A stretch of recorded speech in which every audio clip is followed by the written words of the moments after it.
एक दफा की बात है, एक हलचल वाले शहर के मुजफ्फराबाद में वाक़े एक आरामदेह छोटी से घर में एक अजीब व गरीब जोड़ा रहता था। एक चमकदार पीले रंग की बत्तख जिसका नाम शीजी था और एक नौजवान लड़का जिसका नाम लकी था। लकी का दिल सोने की टेढ़ा खालिस था, लेकिन वो अपने डेली के कामों और बहुत से खिलौनों में इस कदर बिजी रहता था कि इसका रूम भर जाता था, यानी कि वो अक्सर अपने ब्यूटीफुल साथी शीजी को भूल जाता था। शीजी एक दोस्ताना और प्यार करने वाली डक थी, जो लकी के साथ उस वक्त से थी जब वो सिर्फ एक छोटी बत्तख थी। उन्होंने साथ वक्त गुजारा था और एक साथ खेल खेलने में बहुत सारे दिन गुजारे थे। लेकिन जैसे जैसे दिन हफ्तों में और हफ्ते महीनों में बदलते गए, लकी दूसरे कामों में ज्यादा से ज्यादा बिजी होने लगा। एक सुबह जब डक घर के पीछे घूम रहे थे, अचानक एक साया उसके ऊपर आ गया। ये एक खौफनाक नजर आने वाले चील थे। वो उसको खाने और चीरने के लिए तैयार थे। डक बहुत घबरा गए। वो अपने पैरों को बेजोर जोर से फरफराने लगे और मदद के लिए पुकारने लगे।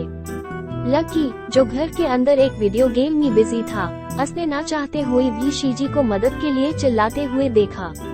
ऐसा लगता था जैसे वो अपने वफादार दोस्त को बिल्कुल भूल गया हो।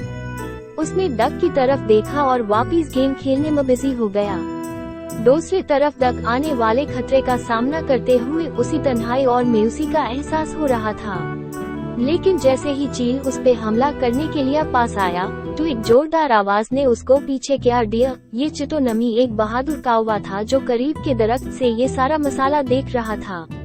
चिटो ने चील को अपने चोंच से मारा और अपने पैरों को जोर से फरफराना स्टार्ट कर दिया। चील एक लम्हे के लिए डरा और फिर शिकस्त खाकर वहाँ से उड़ गया। बहादुर चिटो कावे की वजह से डक एक खतरे से बच गया। वो थैंक्स और मोहब्बत के जज्बात के साथ कावे की तरफ लपका और कहा, मुझे बचाने के लिए आपका बहुत थैंक्स। डक की आंखों में मोहब्बत के आंसू आ गए। चिटो कौवा ने जवाब में कहा, कोई फिक्र की बात नहीं छोटे दोस्त, मैं आपके साथ खड़े हो और मैं आपको चोट पहुँचते नहीं देख सकता था। इस दिन के बाद से डक और कौवा बेहतरीन दोस्त बन गए। उन्होंने अपने दिन एक साथ गुजारना स्टार्ट कर दिया। एक दूसरे को कहानियाँ सुनाना और एक दूसरे के साथ मोहब्बत से वक्त गुजारना अच्छा लगने लगा। डक को कौवे के साथ ईस से ज्यादा खुश और महसूस होता था जितना ईस ने लकी के साथ नहीं किया था, जो अभी तक ईस सा लापरवाह था और इसको इग्नोर कर रहा था। एक शाम शीजी ने एक मुश्किल फैसला किया। उसने कौवे की तरफ देखा और कहा, चिटो, तुम एक नाइस दोस्त और अच्छे दोस्त हो। मेरे ख्याल में अब वक्त आ गया है कि मैं लकी का घर छोड़कर दरख्तों में तुम्हारे साथ रहूं। चिटो ने सिर हिलाया। मैं आपको अपने दोस्त के तौर पर हासिल करने पर फख्र महसूस करूँगा, डक ने कहा।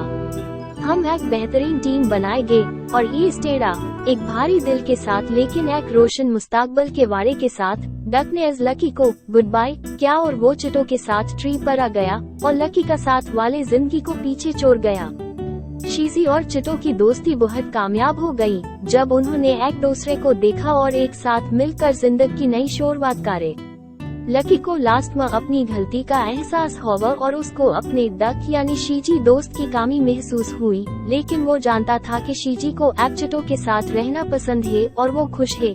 इस कहानी से हमें यह सबक मिलता है कि हमें अपने घर में पालतू जानवरों का ख्याल रखना चाहिए।